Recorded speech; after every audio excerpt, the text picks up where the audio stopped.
Hi, everyone. Thanks for joining me today on the Divine Messages podcast. My name is Karina, and I am a psychic medium out of Calgary, Alberta. Today's episode is a little bit different than the others.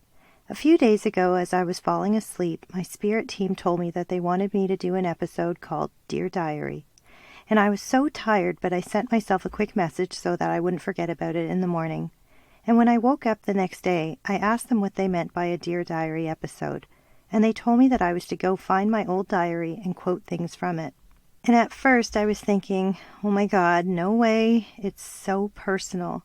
But they explained to me that I've been guided to be very open so that I could help others. And I've really been trying to do that, especially in the last few episodes. It had been at least 2 or 3 years since I've seen my old diary, and I figured it was buried in one of our old bins that we had in the basement. So that day I made a coffee and I went on a mission to find it. I swear I ripped open every single box down there and bin that we had, and it was nowhere to be found. And I must have spent a good hour or two down there, and I started to question my spirit team.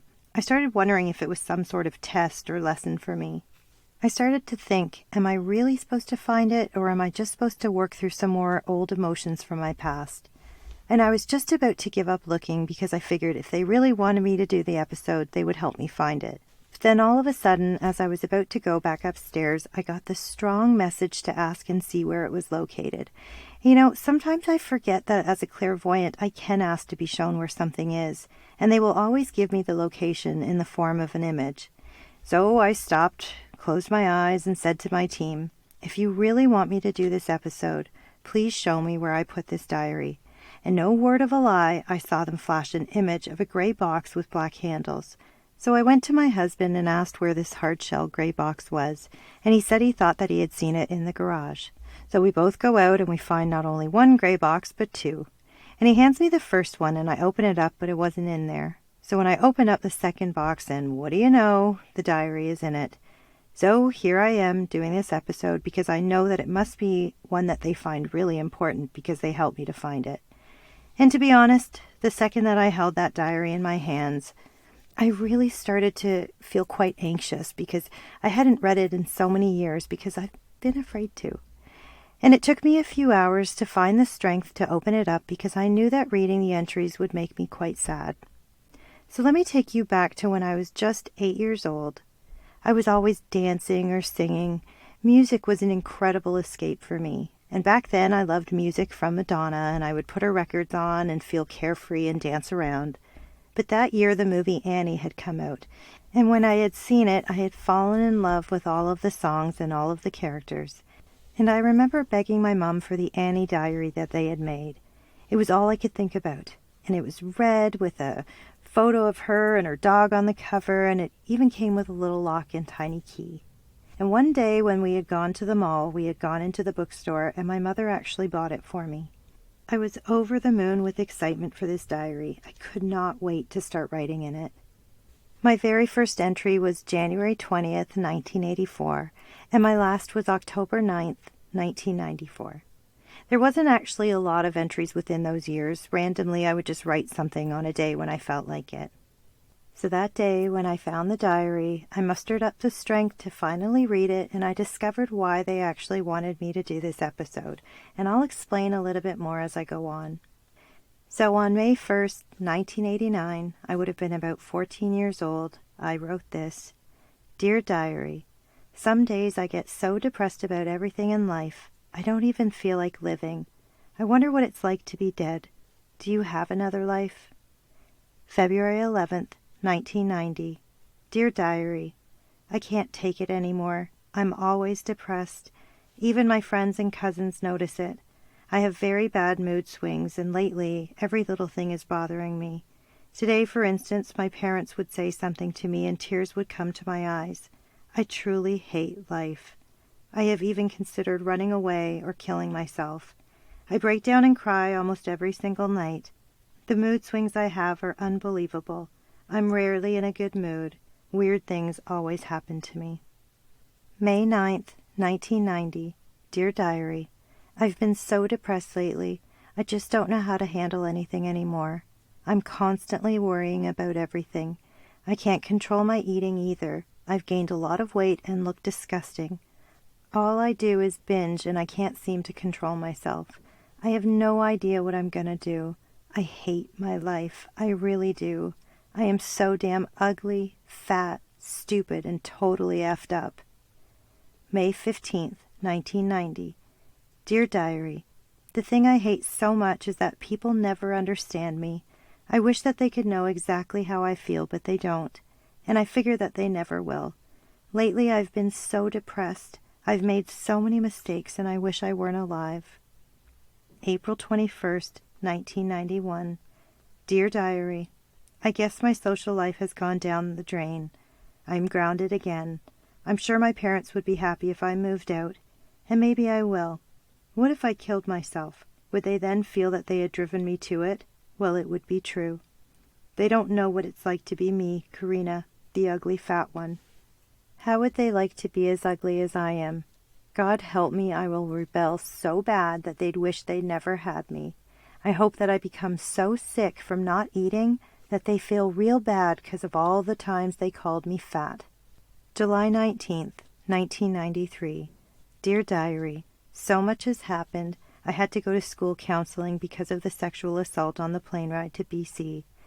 It affected me so much. I am now almost manic depressive, and no one sees it. November 15th, 1993. Dear Diary, I leave to go to BC in 2 days for court to testify against that guy. I'm nervous as hell. I don't think my mom knows I'm going, and I know she doesn't care. I can't stand living here at home because no one talks to each other, and it's making me even crazier than I am. And as I sat there reading my own words from my younger years, what I realized was that I had suffered alone. I hid behind closed doors. I hid the pain that I was feeling, and I didn't tell anyone. I put on a brave, happy face and tried to convince everyone that I was just fine. I went about my life wearing a mask, and no one knew that I was dying inside. No one knew that I wanted to end my life or that I felt so misunderstood. I hated myself. I hated the way I looked, and I never felt good enough in any way. And I was screaming for attention in all the wrong ways. And I just wanted someone to look at me and tell me that they knew that I wasn't okay. But sadly, no one did. And they didn't because I was so good at keeping up my facade that I truly had everyone fooled. And when I got to my 30s and was going through my healing journey, I would have some healers tell me that my energy was so vibrant that I must have had a really great life filled with pure happiness. Meanwhile, it was at that very same time that I was contemplating suicide. Again, no one saw that pain that I was feeling until I allowed them to. If I could hide my pain and anguish from healers and they couldn't see it, imagine how many people are struggling as I once was and are hiding it too. That best friend that you have that you feel is always holding you up by listening to your problems may be the very one that is drowning. And that coworker that is cracking the funniest daily jokes at work may be the one that goes home and is making a plan on how to end their life. That teen that is posting selfie after selfie wanting to be seen, truly seen, may be the one that needs someone to have them tell them that they are worthy. Maybe they need them to look at them and tell them that they know they aren't okay. That young teen boy who is hiding behind his group of friends, trying to stay in the background, may be the one at night who wonders if anyone is going to miss him if he pulls that trigger. There is that saying, everyone you meet is fighting a battle you know nothing about. Be kind always. That is the most accurate saying that I have ever heard. And I've lost count of the readings that I have done with people who have lost a loved one to suicide. I have been to that very dark place too many times in my life, and I understand how that choice is made. And I am still here fighting my way through life because thankfully I have such wonderful people who see me when I'm not okay, because I allow them to see. They will call me out on it and do everything they can to lift me up, and I'm very, very grateful for that. But think of how many people don't have that. And also think about the ones that are hiding their pain like I once did. We are in the middle of a pandemic, and we just finished the Christmas holidays, and there are people who are struggling more than they ever have in their lives. The teens that are isolated, the people who are suffering from seasonal affective disorder, the people who have lost their jobs or businesses, The people who have lost loved ones or are missing their loved ones so much it hurts. Life has not been easy this last year, and my spirit team needed me to do this episode to have us all look out for one another. Look deep, really deep into your friends and loved ones. Do you see behind their smile? Do you notice a change in them? Everyone that struggles with deep sadness and pain wants to be seen, but their egos get in the way and they put on such a brave damn face. And I know this because I did this. And what I've now learned is that it is okay to admit that you aren't okay. We don't always have to have our shit together. It is not weak to reach out and tell someone that you need help. I think that that is actually one of the bravest things that you could ever do.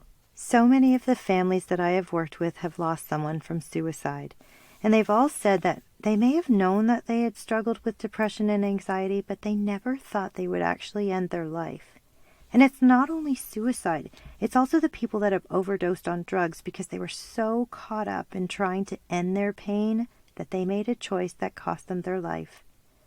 The other day I did a reading for a young mother who has 3 small children, and her youngest son's father died of an overdose just 10 days before this past Christmas. She had known that he was doing a little bit of drugs, but she never knew that he was a true addict. And in the reading he had told her that he didn't choose to take his life.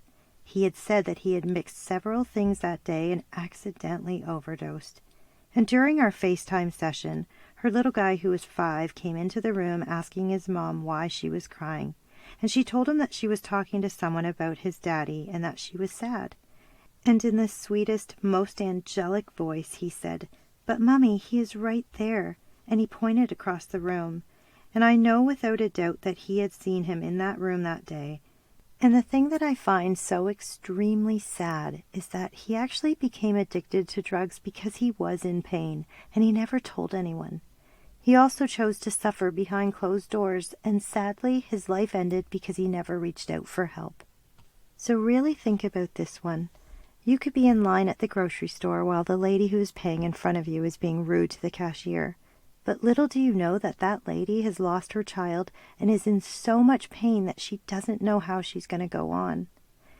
Or the wife that has lost her soulmate, the love of her life, and doesn't know how she's going to live without them.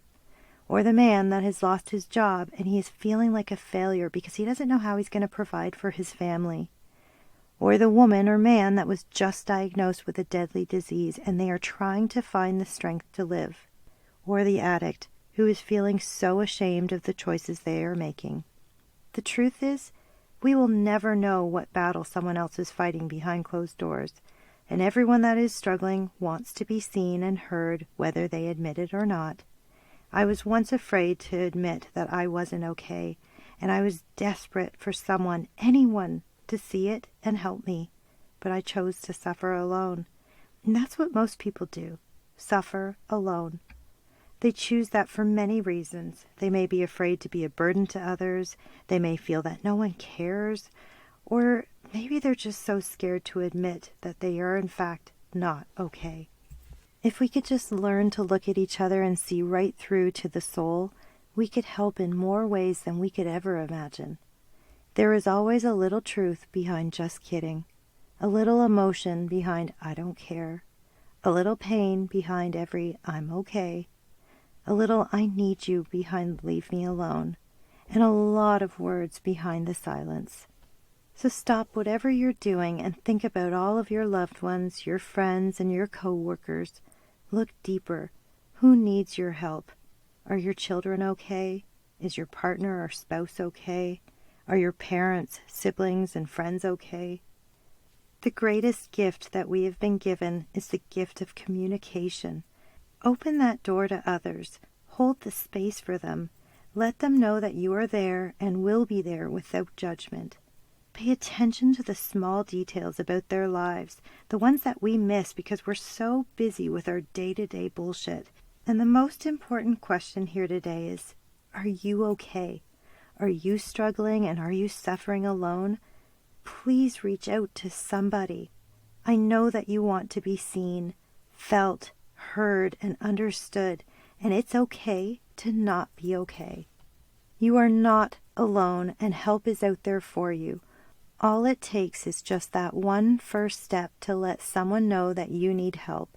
And one of the most important things that I have learned over my last 45 years is that even if you are afraid to ask for help, you can always ask your angels, your guardian angels and spirit guides.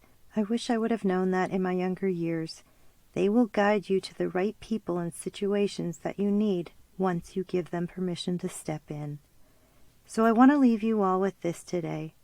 If we could all just learn to lean on each other a little bit more, to be able to get things off our chest, to speak about our pain, our insecurities, and our struggles, we really could heal without suffering alone. So today, reach out to your friends, your loved ones, and your co-workers. Let them know that you are there for them. You may think that you may not make an impact on someone else's life, but your words, your energy, and kindness could very well save someone. And if it is you that is struggling, I pray that you find the strength to reach out for help. You are not alone. You are here on this earth for a reason. You are good enough. You are worthy. And most importantly, you're loved. So I want to thank you all so much for being here today with me on the Divine Messages podcast. This was not an easy episode for me to record, but I feel like I had to do it because even if it just helps one person, then I've done my job. Please bear in mind that the perspectives and opinions represented in this podcast are based solely on the Divine Messages interpretations. We can in no way be held responsible for the actions of our followers.